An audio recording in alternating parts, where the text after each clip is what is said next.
All right, it's another day and another fat contract getting handed out in the NBA. And today it's for Atlanta Hawks All-Star guard Dejounte Murray agreeing to a 4-year, $120 million max veteran extension with the club, according to Shams Charania.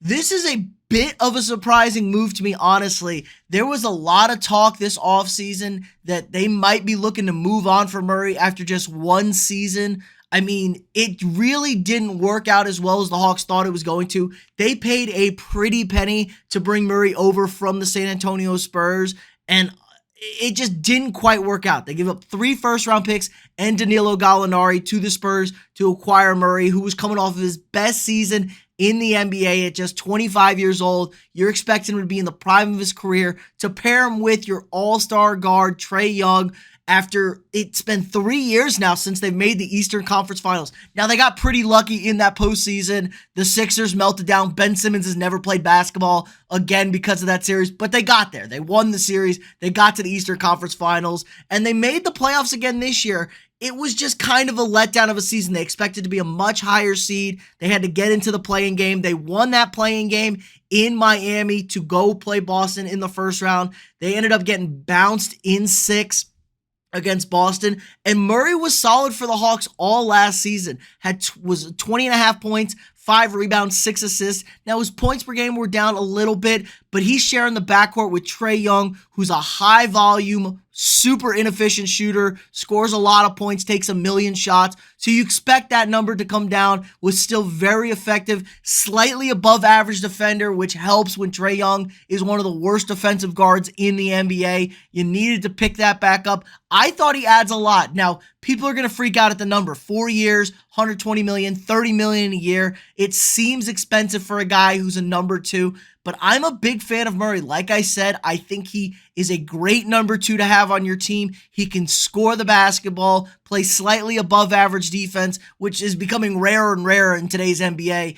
And he does a lot of the right things. He was Pop's guy in San Antonio. Played in San Antonio for 5 years. Pop's like smart guys. Now, they had to get rid of him because they felt that they were in the Victor Wembanyama sweepstakes, and it paid out. The Spurs had to be worse than what they would have been with Murray. They were terrible. They got Wembanyama, so it makes sense for him. I don't think that's a knock on Dejounte Murray that they were willing to get rid of him when they saw potentially the next greatest basketball player in the NBA sitting right there, possibly at number 1. I'd make that move 10 times I'd make it move every time. I'm making that move every single time. Now, the question is, how is this going to all pan out with Trae Young? Like I said, I am not a Trae Young fan whatsoever. He's a high-volume shooter. He's horribly inefficient.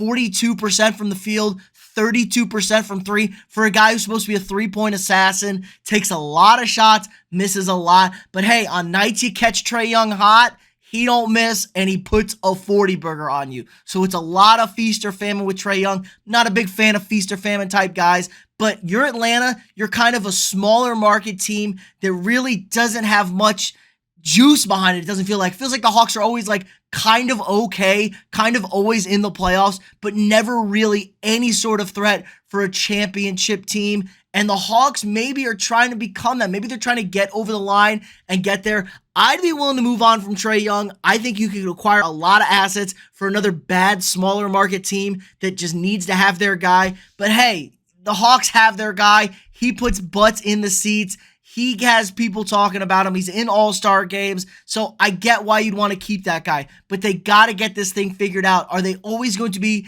this fledgling middle-tier, bottom-tier Eastern Conference playoff team that never really has a shot? Now, there were some moments there where it looked like Boston was in real trouble, but this Boston team was super flawed. Like I said, it went 6, and it was a pretty close 6.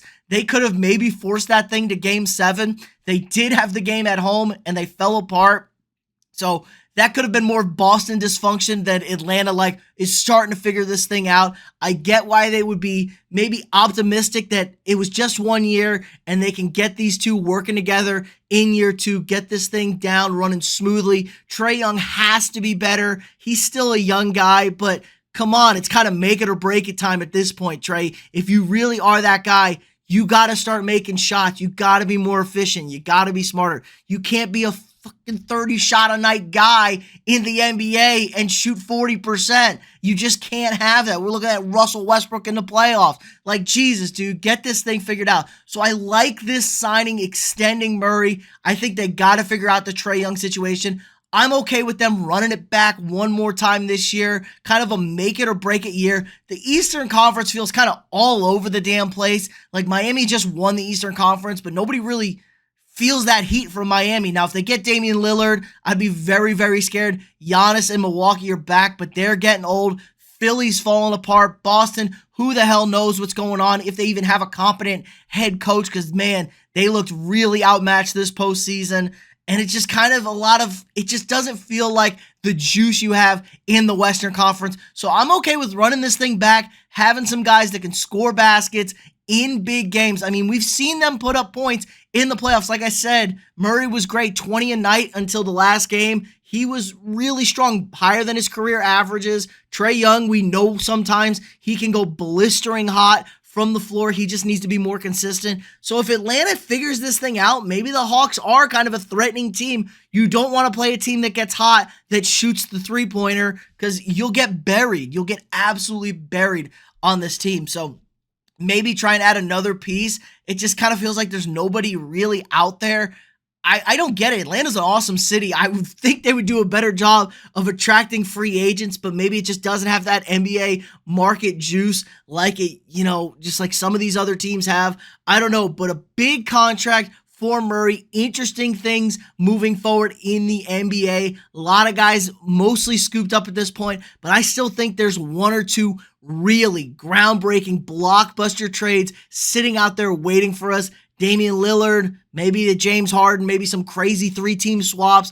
Who knows? There's always one in the NBA. We haven't quite gotten there yet. Maybe a little bit of Bradley Beal, maybe some Dame, but it's itching. Jaylen Brown, another name I'd be keeping a watch on. The Celtics are up to something. I don't quite know what it is, but it's something. But let me know what you guys think in the comments below. Are you okay with this signing? Do you think the Hawks have any chance with these two guys running the show in Atlanta? Very interesting stuff. Let me know what you guys think in the comments below. Also new, click that join button if you want memberships on the channel now live. You don't have to always. It's free to watch. Just do what you want. But you get a lot of cool bonus perks with the membership, some cool badges, some emojis to use in chat. We're going to be trying breaking out the live streams a little bit more. Some member exclusive videos, a shout out at the end of the videos. So lots of cool stuff. But again, like this video, subscribe to the channel if you're not already, share this video with your friends, and I'll see y'all tomorrow.